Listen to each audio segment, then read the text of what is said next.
ನಮ್ಮ ಭಾರತ ದೇಶದಲ್ಲಿ ಒಂದು ಕಾನೂನಿದೆ, ದ ರಿಲಿಜಿಯಸ್ ಎಂಡೋಮೆಂಟ್ ಆಕ್ಟ್ 1863 ಅಂತ.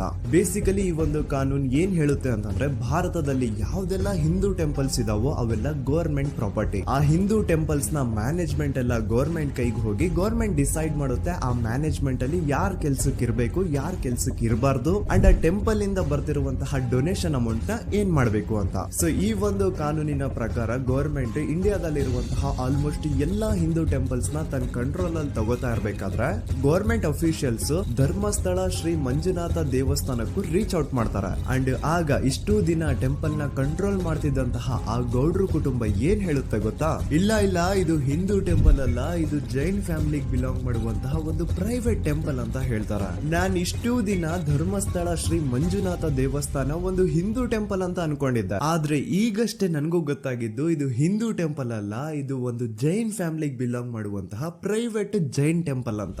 ಸೊ ಹೀಗಾಗಿ ಡೌನ್ಲೋಡ್ ಶೇರ್ ಚಾಟ್.